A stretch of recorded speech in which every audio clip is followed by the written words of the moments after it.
Esse livro aqui me surpreendeu demais. Eu com certeza não estava esperando esse final. Ele tem um plot maravilhoso. É aquele plot que te, mano, vira de cabeça pra baixo. Esse livro vale a pena. Leiam esse livro.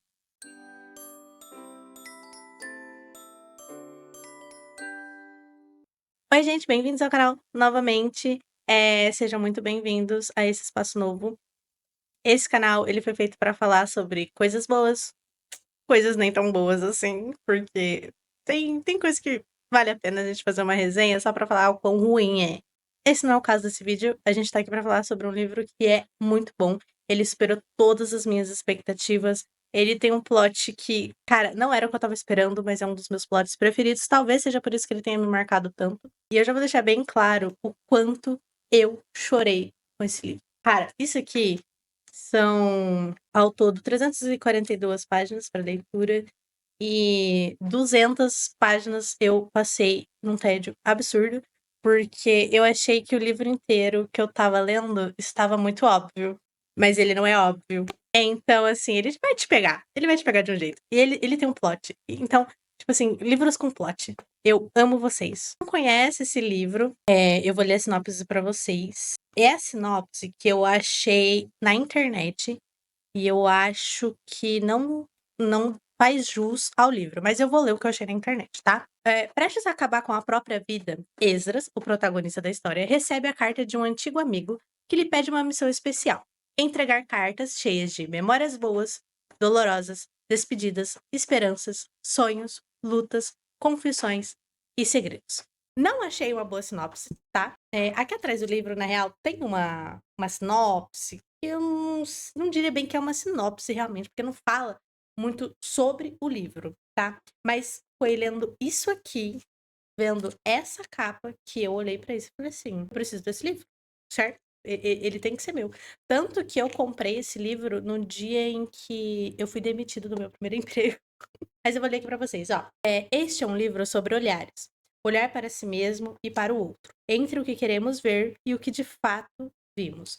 É voltar os olhos para o que já vivemos, o que é vivido e o que irá avistar. E ainda assim, deixar de olhar para o que deixamos de viver. Abrir os olhos aos erros e acertos da visão de mundo.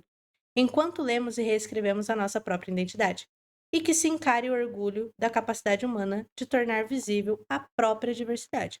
Bom, esse é um livro LGBT. Cara, pra ser sincera, acho que foi o primeiro livro realmente, assim, da comunidade LGBT, principalmente brasileiro, que eu li. Logo depois desse eu li alguns outros. O ponto forte do livro, não diria que seria o movimento LGBT. Então, assim, pra quem não curte muito, isso aqui vale muito a pena, tá? A capa é essa. Eu acho que eu vou deixar uma foto aí. Mas, enfim, a capa é essa. A lombadinha. Bom, como vocês podem ver, eu dei um pouco de uma marcada. Uma coisinha assim, bem básica, tá? Para vocês entenderem um pouco sobre a história do livro, assim, que se passa, que nem a sinopse tá lá na internet, o Esdras, o protagonista do livro, ele recebe uma carta de um amigo, e esse amigo tá pedindo para que ele entregue, acho que são 12 cartas. Cara, eu sei que ele tem que, tipo assim, sair pra entregar várias cartas pra várias pessoas e nem todas moram na mesma cidade. Ele só sai, mano. Ele pensa assim: não, eu vou atender ao pedido do meu amigo e vou entregar isso pra ele. O livro, ele vai acontecendo conforme o Esdras vai encontrando as pessoas, né, os remetentes dessas cartas. Cada personagem, mano, cada. Nossa, sério, sempre que eles aparecem, eu ficava ansioso pra saber qual seria o diálogo. Porque se tem uma coisa que esse livro sabe fazer, é diálogo bom. Entendeu? Então, tipo assim, cara, tem a cena que ele tá com. Eu não lembro o nome dele, mas é o morador da estátua. Acho que eram os meus momentos preferidos, eram com esse cara. E aí ele acaba descobrindo que o amigo dele morou na rua. E aí que foi que fez amizade com esse cara. Tipo assim, nenhum remetente tem, tipo, nome. Ah, você vai encontrar Beltrano, você vai encontrar Ciclano. Não. Cada carta tem, obviamente, tem um remetente e tem o endereço onde a pessoa mora. Mas cada carta tem, tipo, um título, mano, muito bonitinho. Por exemplo, temos esse aqui: Ao Amor dos Ventos Fortes, A Vendedora de Nuvens. Há muito tempo atrás, eu fiz o roteiro pra falar sobre esse livro. Na verdade, eu até tinha publicado num blog, né, a resenha. E eu deixei bem grifado aqui. Pra quem tentar ler esse livro e achar chato, saiba que você não pode desistir dele até a página 260. Isso foi o que eu anotei pra mim ali. Eu já Obviamente que eu não lembro de todos os detalhes da história, mas ele me marcou muito, então as cenas ainda são vívidas na minha cabeça. Eu também deixei muito claro que esse seria um livro que eu facilmente entregaria para o meu eu de 15, 16 anos ler. E apesar de eu indicar, assim, para o meu eu adolescente, para indicar para os adolescentes, todo mundo que gosta de uma reflexão, de uma análise, de reviravoltas e finais surpreendentes, esse é um bom livro. Ah, vale, assim, não é para todo mundo também, né? Eu tô falando aqui que todo mundo pode ler, mas não é bem assim, né? Aqui no começo do livro, para vocês terem noção, ó, tem uma carta ao leitor. Eu não sei se vai dar para ver, mas tipo assim, carta ao leitor.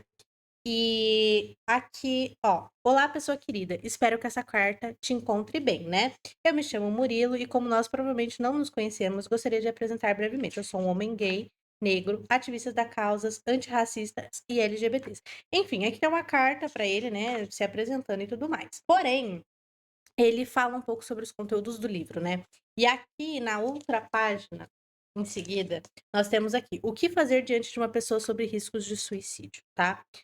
Sinais de alerta de uma pessoa que precisa de ajuda e aonde buscar ajuda. Então, aqui também tem os órgãos. Ah, mas por que esse livro fala tanto sobre suicídio? Então, o começo do livro, isso já é um spoiler, mas também não é spoiler, né? O nosso protagonista está. Ele vendeu tudo. Ele vendeu a casa, ele vendeu os móveis, tudo porque ele iria acabar com a própria vida dele. Então, ele acaba abrindo mão de fazer isso no exato momento que ele planejou fazer, porque ele queria entregar as cartas que o amigo dele deixou para ele entregar. Logo aqui também tem um aviso de gatilho. Este livro contém passagens que abordam violência física, sexual, psicológica e suicídio.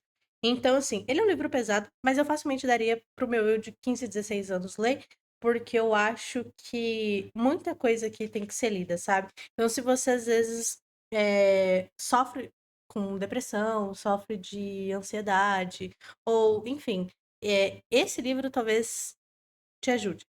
Mas, mano, sério, se você estiver lendo e sentir que isso aqui, na realidade, tá te puxando pra baixo, tá te puxando pra algum outro lugar, para de ler. Porque eu recomendo super, porque eu acho que é um bom livro. Porém, a gente tem que saber nossos limites também.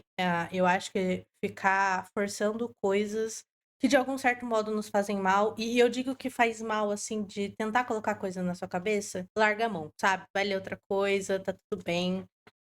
Um fato curioso é que o livro tem 342 páginas e ele praticamente se passa todo em 4 dias, assim. Então, o que eu diria sobre a minha nota é que ele é um 8 de 10. Por que que ele é um 8 de 10, tá? Isso aqui é um livro com diálogos e reflexão. Ele foi feito para isso. Não é uma leitura difícil, claro, tipo assim, você pega assim, a leitura é simples, é fácil. O livro também tem uma boa dinâmica com o leitor, pois ele tem uma playlist, né? Então ele é bem dinâmico. O autor deixou vários links para o Spotify. Eu lembro que eu li esse livro todo ouvindo a playlist que o escritor deixou lá. E as músicas não são por capítulos, as músicas são, tipo, por cenas, assim, que vai acontecendo, e aí tem o link em cima, então se você quiser não entrar na playlist pra ouvir tudo perdido, mas tipo assim, eu tô nessa cena, agora eu tenho que ouvir essa. Agora a gente vai fazer uma análise do livro, mas com spoiler. A gente começa o livro acompanhando Esdras, que acaba terminando de se desfazer de tudo que ele tinha, doando o dinheiro dele, e se prepara para uma partida que é narrada como uma viagem até então. Então, tipo assim, ele fica falando, eu tenho que viajar a tal lugar, eu tô me preparando para isso e tudo mais, né? Nossa, eu deixei uma nota muito boa aqui em negrito dizendo assim: li as 10 primeiras páginas sem entender quase nada. Ele fala que é portador do STTS, coisa que eu não fazia ideia do que era. Até cheguei a pesquisar no Google, mas não encontrei nada. Para minha satisfação, isso é explicado algumas páginas à frente. Isso é fato. Eu achei que faltou um pouquinho ali explicar o que é o STTS de início. Porque eu fiquei assim, que caramba que é STTS? Mas enfim, STTS significa a solidão de tudo, de todos e de si. Então, basicamente, ele tava, né, resumindo, ele tinha depressão. Eu achei engraçado a minha nota. Quando ele tá lá terminando de arrumar as coisas, aparece uma vizinha dele chamada Constância e entrega pra ele um envelope. Pelo que eu entendi, assim, da descrição, ela, tipo assim, seria, tipo, uma senhorinha que se preocupava muito com ele, então levava comida e afins. Ele diz pra ela que tá indo viajar, ela fica um pouco chateada, mas, enfim, essa é a interação deles. O Esdras, então, pega esse envelope que ela entrega pra ele e ignora completamente e joga na mochila. Tipo assim, eu tenho mais coisas mais importantes pra fazer, né? Ele simplesmente vai embora, não dá tchau pra ninguém, pega um barco e pega o alto mar, mano. Até então a gente não sabe o que ele vai fazer e fica meio assim, ó. Mano, ele vai viajar literalmente num barquinho, numa canoa, tá ligado? Remando. Aí quando ele, tipo assim, ele tá lá no alto mar já, pronto pra fazer o que ele tem que fazer, ele lembra do envelope e aí ele decide abrir esse envelope. E lá dentro tinham 12 envelopes lacrados e uma carta solta ali pra ele ler, né? Nessa carta que tava solta, ela narra a despedida. Como que era o nome do cara? Eu acho que era Hélio. Enfim, a carta narra a despedida do Hélio, que foi um amigo de infância do Esdras e que agora ele tinha também. Ele tinha feito a mesma coisa que o Esdras estava querendo fazer. Ele pede para que o amigo, que era a única pessoa que ele podia confiar, entregasse para 12 pessoas 12 cartas. Essas seriam, tipo, cartas de despedidas e... Na hora que ele lê, tipo assim, ele fica muito chocado, ele fica muito tocado pelo que ele leu, ele fica muito chateado pelo amigo dele, né? Ele acaba se sentindo, assim, culpado por não estar presente, porque eles acabaram perdendo contato. E ele, tipo assim, considerava uma pessoa maravilhosa, uma pessoa que foi muito especial na vida dele, que ele nunca encontraria outra pessoa igual. Eu falei que eu chorei muito nessa cena e que eu jamais conseguiria ouvir a primeira música da mesma maneira de novo. E eu não me lembro qual é a música, mas eu tenho essa. Às vezes eu ouço umas músicas, tipo, muito aleatório, eu começo a chorar, e aí eu não lembro da onde que de acho. Enfim. Não, nossa, e eu choro ainda com essa música até hoje. Realmente, eu ainda não consigo ouvir ela do mesmo jeito. É a música Experience, do Ludovico. Depois disso ter acontecido, ele, mano, decide largar os planos dele pra depois e fala assim: não, eu vou entregar essas cartas, eu vou concluir o que meu amigo pediu pra eu fazer. Então, assim, o primeiro endereço que ele vai, por coincidência, é no prédio em que ele mora. E aí, ao chegar lá, ele encontra um apartamento vazio. Tipo assim, não tem ninguém. Parecia que não tinha ninguém morando lá há muito tempo. Bom, enfim, então na primeira carta, ele já não encontra o destinatário.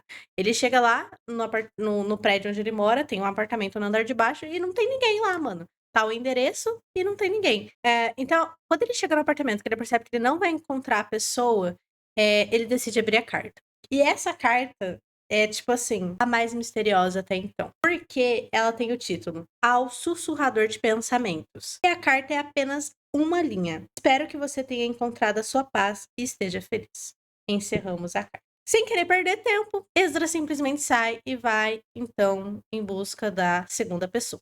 Essa pessoa estava destinada, a carta estava destinada para um cara chamado O Estranho do Lar. Seguindo ali a lógica das coisas, ele acaba chegando numa praça, que nessa praça tem uma fonte. Ele segue o endereço, mas ele fica, tipo assim, meio perdido, tá ligado? Tipo assim, essa fonte seria o lago, mas essa fonte tá seca, porque a fonte não funciona por algum motivo. Aí ele encontra um cara e o cara fica falando: não, essa estátua é minha, essa fonte é minha. Eles começam a conversar e por algum motivo o Esdras decide que aquele cara deve ser o cara que estava sendo mencionado na carta. Ele sente aqui no coraçãozinho dele. Ele entrega a carta pro cara, porém o cara não sabe ler. Aí nisso o Esdras decide abrir a carta e ler pra ele. Essa é uma carta até que bem longa. Depois que eles leem a carta, o Esdras e o Homem do Lago começam a conversar sobre o Lélio. E, tipo assim, mano, é como se duas pessoas que conhecem, têm um amigo em comum, começassem a conversar. E aí, nisso, que o Esdras descobre que o Lélio morou na rua. E ele fica muito chocado pela história de pensar que, nossa, aconteceu tantas coisas com o meu amigo e eu nem sabia, né? Eu deixei marcado uma frase do diálogo deles. Aqui, ó. Foi a minha primeira marcação com o cara do lago, né? E ela diz o seguinte: os problemas nunca têm o tamanho real. Eles têm o tamanho da sombra que fazem quando seguramos eles acima da cabeça. Quanto mais alto levantamos ele, maior o peso e maior a sombra. Mano, é que, tipo assim, se você pegar só a frase, você pode dar, tipo, um total de 0 bola pra isso. Mas analisa isso. Os seus problemas, eles têm um tamanho. Eles têm esse tamanho. Perto da gente, perto da nossa vida, eles são pequenos. Só que se a gente vai levantando eles, a sombra vai aumentando. Então, a questão é, está dando importância demais para os seus problemas. Então, se você pensa demais nisso, ele vai parecer grande demais. E eu acho que eu estava precisando era ler essa frase de novo. E o livro tem dessas, entendeu? Tipo, às vezes, uma vez que você vai ler, você vai pegar certas frases. Na segunda vez que você lê, você vai pegar outras. E essa maravilhoso pra mim no momento. Obrigado pelo tapa na cara novamente. Pra próxima pessoa que o Esdras precisava encontrar, ele precisava de dinheiro. E, assim, ele tinha doado todo o dinheiro que ele tinha. Então vem a cena mais fofinha da vida, que foi o cara do lago desenterrar uma latinha de moedas e deu pro Esdras pra ele ter um dinheirinho pra comprar a passagem até uma cidade do lado. Mano, sério, isso aqui pra mim foi fenomenal, maravilhoso. Eu deixei 2 pontos pra gente analisar até o momento, tá? O primeiro é, o primeiro destinatário, que tem aquela carta vazia, no apartamento vazio, poderia facilmente ser o Lélio, certo? Porque a frase final faz jus à despedida dele e afins, né? Agora, o segundo ponto é que o estranho afirma que o Lélio não só morou na cidade, como morou na rua, né? E que ele não era uma pessoa de falar muito. Então, esses são pontos aí de tudo que a gente teve até agora. E esse fato dele não falar muito é muito importante pro final da história, tá? Durante as suas aventuras, Esdras começou a ter sonhos estranhos, onde ele encontra uma situação em ter que escolher ficar vivo ou salvar um amigo. Não sei, acho que eles estão se afogando. O primeiro sonho foi no barco. Quando ele ainda estava lá, ele acabou caindo no sono, né? E o outro sonho veio enquanto ele estava no ônibus, a caminho pro destino da próxima carta, acho que da terceira carta, né? Se você analisar, assim, questão de sonhos, pensando que sonhos são um descarrego da nossa cabeça, né? Parecia muito que ele estava se sentindo culpado por ter perdido o amigo, por não ter estado lá com o amigo dele. É como se ele preferisse salvar o amigo, sabe? Quando ele chega na outra cidade, o próximo destinatário fica no shopping. Então, ele simplesmente vai ao shopping e vai até a loja lá. Esse cara é o psicólogo do Lélio. Psicólogos, vocês são uma profissão assim. Olha, tem que ter pulso, hein? Porque aí, imagina você tá lá trabalhando e aí chega um cara que você nunca viu e lhe entrega uma carta, né? E o seu paciente realmente se foi. E ele deixou uma carta pra você. Então, eles acabam conversando. O psicólogo fala pra ele que gostaria muito de conversar com o Esdras. Então, ele pega e fala assim: ó, se você pudesse voltar aqui amanhã, porque agora eu tenho que sair, mas se você puder voltar amanhã, a gente pode conversar, tipo assim, sendo bem caridoso, sabe? Bem atencioso. Então, depois disso, ele sai em busca da quarta pessoa, né? Então, é a dona do Ao Amor dos Ventos For. Ele vai até o endereço no outro dia, que era, tipo, numa parte muito alta da cidade, e bate lá na porta, pau. Quem atende é um cara que diz ser o irmão do destinatário. E aí ele fala assim, mas onde tá seu irmão? Será que eu posso entregar a carta? Ele fala assim, então, né, meu irmão morreu. E essa carta, ela vai narrar um amor que não deu certo. Então, tipo assim, além de carta de agradecimento, como tinha pro psicólogo, ou cartas entre amigos, como tinha pro cara do lago, agora a gente tinha uma carta de amor. É uma carta foda, assim, eu acho que foi um arco da história que, nossa, me pegou, me fez querer chorar, assim, só um pouquinho, em posição fetal na cama, mas tudo bem. Era o Esdras descer lá e ler a carta sozinho pro túmulo. Só que imagina você tá lá, lendo uma carta pra uma pessoa que morreu, que você não sabe na realidade da história, você tá ali descobrindo, mas era pra ser um momento, né? E aí você percebe que o irmão do cara está te encarando, está te assistindo. Bom, o Esdras ficou super incomodado e decidiu cair fora. E aí ele simplesmente vai para a próxima pessoa. É isso. A próxima pessoa é a vendedora de nuvens. Eu ia dizer que ela tem um lugar especial no meu coração, mas eu tô percebendo que todo mundo tem um lugar muito especial no meu coração, né? Infelizmente não tem como fugir disso, o livro é sim maravilhoso. O Esdras para numa praça e coincidentemente encontra essa senhora também. Ela carregava um carrinho para vender algodão doce e eles acabam conversando. Ele entrega a carta e eles leem a carta juntos. Eu deixei aqui um adendo de que esse arco dessa personagem tem os diálogos mais fofinhos e quentinhos do livro todo. Então, fica aí pra vocês essa informação, tá? Tá, agora eu acho que eu entro... Tem esse próximo arco que nós vamos entrar agora, do Esdras, que ele vai atrás de entregar a carta para a bela moça dos caracóis. Eu acho que temos 2 poréns. Ou eu simplesmente realmente não gostei desse arco, ou eu não entendi ainda. Porque esse livro me passa um ar de que você só vai entender o que ele tá falando quando você precisar entender. Deu pra entender o que eu tô querendo dizer? É tipo aqueles vídeos de tipo assim, esse vídeo vai aparecer pra você quando você precisar. É mais ou menos isso. Então, eu preciso muito reler esse livro em outros momentos da minha vida pra ver se eu entendo esse arco. Porque de todos os arcos, eu só não gostar desse, aí é complicado. Na realidade, eu só não gostei porque eu achei meio meio chato, meio enrolado mesmo, assim, não entendi muito da história. Talvez já estava chegando ali no nível que eu já não estava aguentando mais, eu queria alguma outra mudança no livro. O diferencial dessa parte, assim, em si, que foi a única parte que eu achei interessante, é porque nós tínhamos Esdras, uma pessoa totalmente cética, e a moça dos caracóis, que era uma pessoa extremamente religiosa. Então, tipo assim, eles vão falar, né, sobre a vida, sobre a morte, sobre outras questões, em 2 pontos de vista, assim. Então os diálogos eram densos, assim, sabe. Eu acho que eu até marquei bastante coisa, mas eu realmente não vou me lembrar. É o arco, assim, que eu menos lembro. Eu acho que eu só lembro de uma visão, assim, que ela sentada na cadeira, assim, meio que de frente pra rua e eles conversando. E eu também lembro de que ela trabalhava, se eu não me engano, num abrigo, né. Então ele acaba ficando lá alguns dias, até porque, né, não tem muito pra onde ir. Então ele acaba passando a noite lá, né, é uns dias, ele passa a noite. Enquanto ele tá lá, mano, muita coisa acontece naquele lugar. Eu acho que é um bom lugar pra ter diálogos, porque as pessoas, né, que estão lá vão conversar entre si. Enquanto ele estava lá, ele se divertiu, ele interagiu, ele se sentiu vivo de novo. Vamos dizer, ele se sentiu vivo de novo, né? Ele pensou que seria uma boa ideia ele abrir as cartas pra ler, pra tentar achar quem eram as pessoas. E cada título, mano, parecia cada vez mais impossível de encontrar as pessoas. Por exemplo, tinha uma carta chamada Para o Homem Sem Rosto. Eu deixei um bom adendo dizendo que essa é a carta mais pesada. Ah, eu lembrei. Nossa, meu Deus, eu lembrei. Essa carta é muito pesada. Nossa, a minha Áurea, ela fez isso aqui, ó. Tá, essa carta, eu já vou deixar o adendo. Se você desejar ler e se tiver algum gatilho com violência sexual, não leia. E foi horrível pra mim ler, mas não me criou nenhum gatilho, então tá tudo bem. Se for gatilhoso pra vocês, por favor, não leiam ou pulem essa carta, porque, tipo, eu acho que não vai prejudicar tanto a experiência de vocês com o livro, né? E depois que o Esdras vê essa carta, ele decide que não vai entregar pro destinatário. Ele simplesmente fala assim: é isso, essa aqui não vai ser entregue. E ele deixa escondida no fundo da bolsa, né?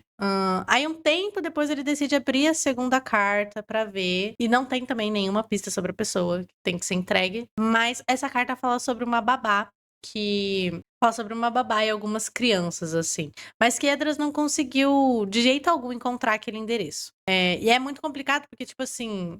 Ai, eu tô dando muito spoiler, tô me adiantando muito. Vamos continuar aqui nas minhas análises. Vamos continuar no roteiro. Acaba acontecendo uma situação meio chata lá, mano. Que ele, enfim, ele faz uma bagunça lá, enfim, ele começa a se sentir mal e decide deixar a casa e ir em busca de encontrar essas pessoas. Só que das 4 cartas que faltavam, nenhuma das cartas que ele abriu tinha pistas sobre quem eram as pessoas.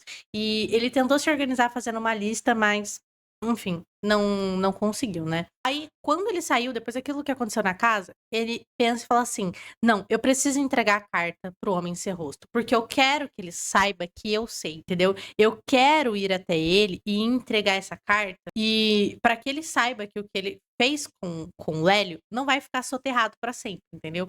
Então ele sai e vai em busca de entregar aquela carta. Só que ele não esperava. Aí nós temos um primeiro plot da história, né? A pessoa que ele foi entregar a carta, que era o Homem Sem Rosto, era nada mais e nada menos que Thomas, o irmão o irmão do cara que tinha morrido lá, que o Lélio era apaixonado. Enfim, então nós temos aí um grande plot. Enquanto um homem, um dos irmãos era um babaca de merda, o outro era o grande amor da vida do Lélio. Pesadíssima, ele entrega a carta, mó tensão, e aí eles... Mano, aí o cara fica em choque com o que lê na carta. Ele fica assim, uou, não, vamos, calma lá, calma lá. E aí nós temos o nosso segundo plot, nossa segunda reviravolta. Na realidade, o Thomas era o dono da primeira carta que o Esdras tinha ido entregar. Ele era o namorado do Lélio, né? E quem morreu tinha sido o irmão dele. E ele não quis dizer pro Esdras quem ele era, né? Enfim, por alguns problemas, eu acho que não preciso dar todos os spoilers detalhadinhos. Mas aí ele disse que ele não quis contar, por isso que ele seguiu e ouviu a carta que era pra ele. E agora ele tinha recebido a carta do irmão dele, que ele não fazia ideia de que aquilo tinha acontecido. E, mano, é tipo assim, ele deixa o Thomas pra trás e vai em busca da sua próxima pessoa. Agora faltava 2, 3 pessoas. A próxima pessoa que o Esdras vai encontrar se chama Al Assobeador da casa ao lado. Eu deixei um bom adendo sobre esse. No caso lá da mulher, que foi que eu menos gostei, que eu achei um pouco chato, assim, no caso, com a moça dos caracóis, foi que nem eu falei, eu acho que talvez eu ainda não estivesse preparado para aquela experiência, não que os diálogos ou as coisas sejam ruins, porque eu achei, de fato, sim, bom. Porém, agora a gente chegou num que eu não tirei proveito de um total de 0, assim, total de 0, foi o com esse cara do assobio. Eu deixei um bom adendo dizendo, de todos os diálogos que o Esdras já teve, esse foi de todos o que menos tirei proveito para os meus post-its. Ainda mais por serem vazios de argumentos. Então, eu acho que isso é um ponto sobre o personagem, entendeu? Não acho que isso seja uma falha da escrita, uma falha do livro. Eu acho que é realmente por conta do personagem. E, assim, o que é mais interessante, porque aqui muitas pessoas poderiam pegar o plot. Eu peguei o plot, eu não peguei o plot. Eu tava, assim, absurdo. Eu não sei, eu tava cego, tá? Mas essa pessoa que a gente encontra, ela é chata. Ela é chata pacas, eu posso dizer. E o ponto forte dela é que ela é o nosso narrador. É ele que está contando a história, entendeu? É ele que está contando a história do livro. Eu achei magnífico, porque ele pega e fala assim, e então, finalmente, ele me encontrou. Ele veio até mim. E a gente fica assim, eita, não, peraí. E aí você entende, entendeu? Que a história tem um narrador. E eu achei isso incrível. Muito bom, um ótimo detalhe.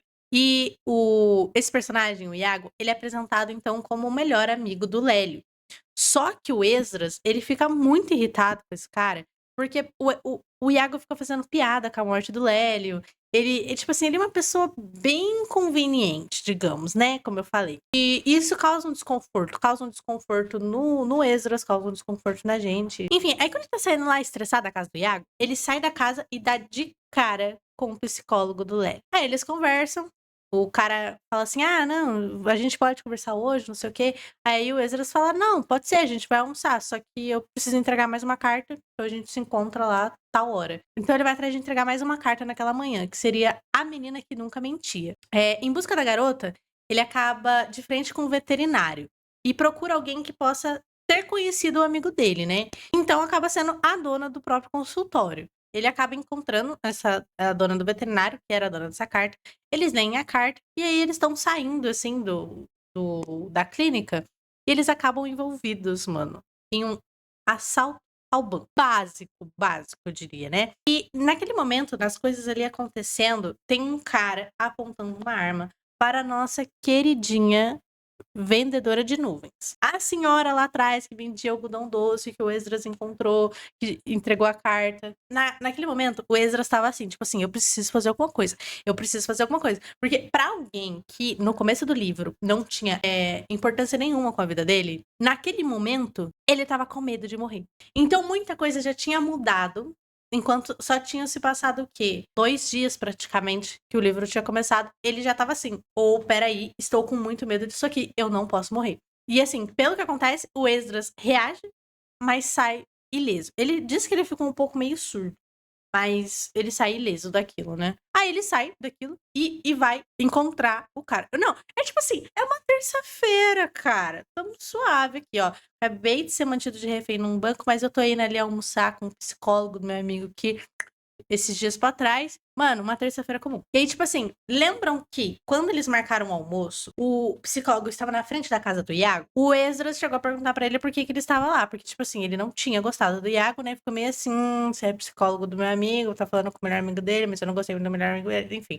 Aí, o psicólogo falou que não conhecia o Iago, não sabia quem era essa pessoa. Aí, agora que ele chegou pra almoçar com o cara, estava o Iago e o psicólogo conversando na mesa, assim. E aí o Esdras fica meio assim, ih, tão mentindo pra mim, tem alguma coisa aí, né, tem um caroço nesse angu. Agora, a gente vai, se eu não me engano, pra última carta. Então, eles estão lá almoçando, papapá. E o Esdras acaba pedindo ajuda pro psicólogo pra saber quem poderia ser a última pessoa. O nome da carta é A Florzinha do Príncipe. E na hora o médico fala assim, cara, eu acho que essa é a mãe dele, né. Ele pergunta assim: "Ah, mas ela ainda tá viva?" Ele fala: "Sim, ela tá viva, ela tá numa casa pra idosos agora, só que ela tem Alzheimer". O Esdras decide que vai realmente entregar essa carta pra mulher, e aí quando ele acha a mulher, assim, que ele acha a mãe do Lélio lá e tals, ele pergunta: "Ah, mas alguém tem vindo visitá-la?" Né, porque, tipo assim, ele ficou pensando: "Nossa, pô, agora o Lélio se foi, né, o que vai acontecer?" E aí, por fim, ele acaba descobrindo que o Iago tem ido visitar a mulher. Enfim, aí ele fica meio: "Nossa, tipo, será que é o Iago mesmo?" Ele também acaba sabendo que o próprio psicólogo também visitou a senhora, né, então eu acho cidade pequena e acho que é isso mesmo. Aí, sabendo que tá, nós temos 2 figuras. Uma figura que se demonstrou ser maravilhosa, uma figura que, o Esdras não curtiu muito e provavelmente a gente também não tá curtindo muito. Já mentiram pra ele, estão visitando a mãe dele no hospital, então o que que ele faz? Fica puto. E o que que ele decide? Vai atrás dos caras pra tirar satisfação, tá ligado? Falando assim: "E aí, irmão, não sou bobo não". Ele sai decidido. A galera estava tentando se aproveitar da morte do amigo dele, porque a mãe do amigo dele tinha um dinheiro, aparentemente, né. E eles estavam com medo do Iago tentar se passar pelo Lélio, lá na clínica, entendeu? Porque a galera falava assim: "Não, a gente só conhece esse cara aqui", enfim. E aí ele pegou e pensou assim: "Mano, eles vão tentar dar um golpe aqui". E ele falou assim: "Eu preciso proteger as coisas do meu amigo". E ele até pensa, assim, que ele queria achar um jeito que ele pudesse provar pra entregar essas informações pra polícia, pra que a polícia desse um jeito nos caras e prendessem eles. Olha o nível que o Esdras estava indo, né. Só que tudo muda quando ele é recebido pelo psicólogo e pelo Iago. E nesse momento, o psicólogo chama ele de Lélio. É, exatamente. Mano, ele basicamente tá assim, né. Tá lá, o Esdras gritando: "Ai, porque você e o Iago, que não sei o quê, que não sei o quê". Aí o psicólogo olha calmo pro Esdras e diz o seguinte: "Lélio, não existe um Iago". Cara, pensa nesse plot. Primeiro, o Esdras é o Lélio e o Iago não existe.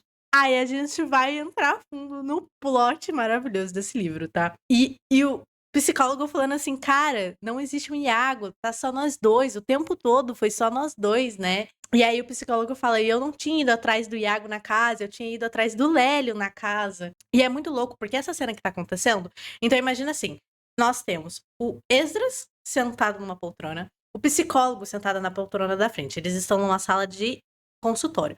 E temos um Iago em pé, no canto da sala. O psicólogo tá te falando o seguinte: "Cara, o Iago não existe, tá só nós 2, sempre fomos só nós 2". O Esdras começa a ficar assim: "Não, calma aí, eu tô vendo aquela pessoa, ela tá ali". O psicólogo percebe isso e fala o seguinte: "Ah, tá, eu preciso sair pra pegar uma água pra ele, porque ele tá ficando um pouco eufórico demais". E ele sai. Nessa hora que sai, o Iago começa a agir. Ele tranca as portas da sala. O Iago, ele é meio louco das ideias, tá. Nesse momento, é revelado que tanto o Esdras quanto o Iago são a mesma pessoa. Ambos dividem a mente e a imaginação do próprio Lélio. Então, até esse momento, nós temos aqui a confirmação de que Lélio, né, possui, múltiplas personalidades. E ele fica em choque, porque, tipo assim, você vai falando assim: "Não, mas nós 3 somos as mesmas pessoas". Só que o Lélio tá morto agora. E, tipo assim, o Esdras começa a ficar louco, mano. Nossa, quem não, sério, quem não ficaria louco com isso, tá ligado? E aí, o Iago acaba revelando que a vizinha dele, a dona Constância, que ele entregou os envelopes, também era uma parte da cabeça do Lélio. O estranho do lago também não era real, né? Então, tipo assim, então, até agora nós temos o Esdras, nós temos o Estranho do Lago, nós temos a Dona Constância e nós temos o Iago e o Lélio. Então são cinco personalidades. Isso explodiu na minha mente. Porque, cara, os personagens são muito bem feitos. E cada um, assim, criado de um jeito pra um momento da vida dele. São 5 personalidades. E dessas 5 personalidades, o Lélio tinha desistido. Lélio era a principal personalidade do corpo, né? Então, tipo assim, era a primeira pessoa. E aí, a partir do momento que ele desistiu, que ele escreveu as cartas, que ele se foi, Esdras tomou conta do corpo. Quando isso é revelado, as outras personalidades aparecem. Então, agora nós temos na sala o Esdras, o Iago, a Dona Constância, o Estranho do Lago e um pequeno Lélio, um Lélio criança. Na verdade, é a versão do Lélio de 10 anos. Lembra daquela carta que tava vazia? Aquela carta do Ao Sussurrador de Pensamentos, que era uma carta que tava vazia, no final dizia: espero que você tenha encontrado a sua paz e seja feliz. Nesse momento, Esdras pega essa carta e ela tá completa. Tipo assim, ela é uma carta completa. Ele simplesmente só não viu. Isso. Então, tipo assim, a galera pega e mostra pra ele e fala assim: olha, tá aqui. Eles tentando provarem pro Esdras o que eles estavam falando, sabe? Tipo assim, gente, acredita em mim, a gente precisa fazer alguma coisa pra salvar o Lério. Então, tipo assim, eles mostram a carta. E essa carta, cara, ela me pegou de jeito. Por quê? Essa é a carta do Esdras. E, bom, eu não sei se você entende, se você tá aí do outro lado, entende um pouco sobre múltiplas personalidades. Mas é aquela coisa, por exemplo, eu tenho esse trauma e eu não consigo lidar com ele. Então, o meu corpo vai criar esta personalidade para lidar com isso aqui para mim, porque eu não sou capaz de lidar com isso. Então, é nesse momento que a gente cria nossos mecanismos de defesa, tá?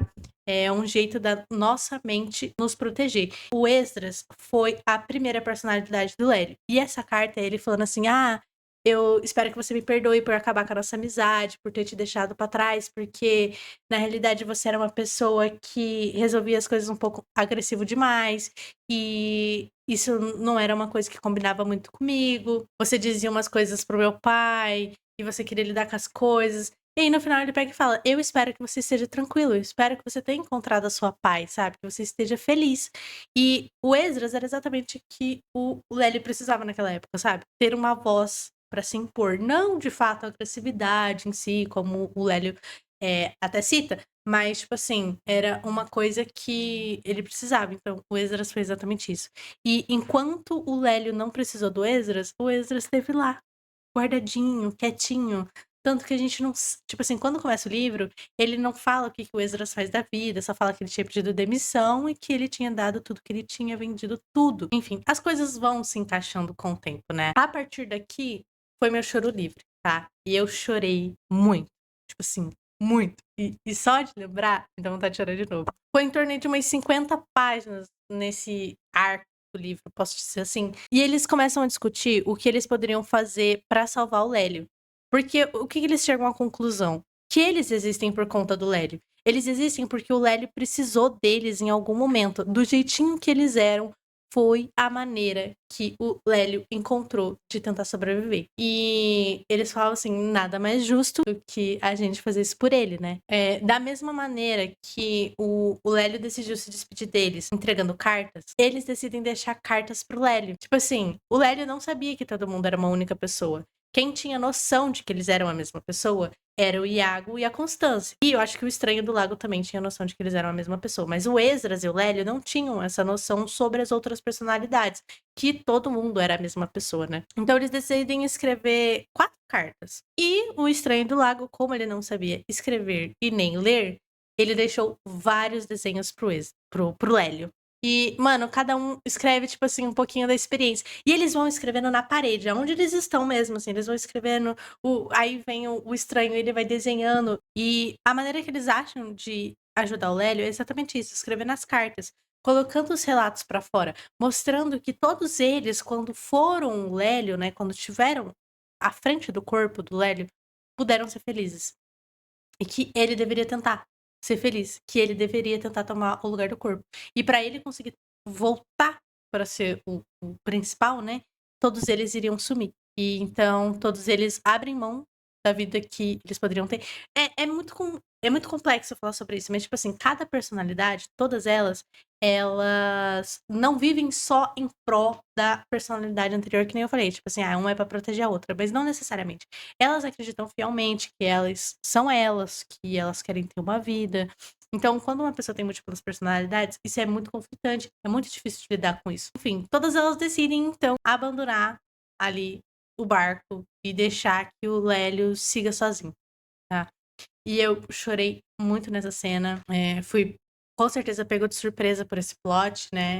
Sendo um assunto que eu gosto muito de ler, eu gosto muito de estudar, ou ver filmes e afins sobre isso, já tenho aí algumas na conta, né? Na realidade, plots em si que lidam com, tipo assim, nada do que você viu até agora é real, porque isso você passa na cabeça de alguém, Isso é o plot dos sonhos pra mim, entendeu? Porque, ai, vai, você pode falar aí de fantasma, você pode falar aí de demônio, você pode falar, sei lá, que são alienígenas, você pode pegar que, mano, nada bate tanto quanto isso tá na sua cabeça. Jogo, livro, filme, ó. Tanto que eu peguei o amor por isso, por esse tipo de plot, com A Ilha do Medo, né? Que é um filme mais antigo do Leonardo DiCaprio. Eu acho que foi o primeiro filme do tipo que eu assisti. Depois disso tudo, o Lélio realmente volta, né? A pessoa está estável. Então, tava lá, Lélio estável, né? Ele acaba falando com algumas pessoas e vai encontrar a mãe dele. Bom, ele tem um diálogo com, né, uma mãe com Alzheimer, né? Claro. A mãe diz que não lembra quem ele é, não sabe quem ele é. Aí ele fala assim: você não vai se lembrar de mim, já não a vejo há muitos anos. E aí ela pergunta: para onde foi o outro rapaz? Aí ele diz: ele voltará a visitar você um dia. Agora eu preciso ir. E a Luísa perguntou: por que você está sussurrando? Eu não entendi esse final. De tudo, não, de tudo assim, eu não sei o que isso aqui queria dizer. Eu não sei se a mãe dele reconheceu cada versão do Esdras que foi visitar ele. Do Esdras não, né? Do Lélio. Eu não sei se ela realmente, tipo assim, reconheceu Iago como Iago, Esdras como Esdras, Lélio como Lélio, eu realmente não sei. Se quem tava falando de fato com a mulher era alguém novo ou era de fato Lélio. Mano, eu não sei, eu realmente buguei. E eu só parei pra ler aqui de novo porque eu deixei um adendo de que eu não tinha entendido as últimas frases do livro. Mas, enfim, eu gosto quando eu não entendo um pouquinho do final do livro. Eu acho que, tipo assim, dá aquele ar de, tipo, tá acabando, tá tudo assim, ok. Você faz, hã? Quê? Não entendi, não compreendi. Aí a recomendação pra vocês. Cartas para o Invisível, de Lincoln Aramaico, um escritor brasileiro. E, cara, esse livro é uma dádiva. Ele é realmente uma dádiva. Agora que eu fiz o vídeo e eu comentei sobre, eu tô morrendo de vontade de ler ele de novo.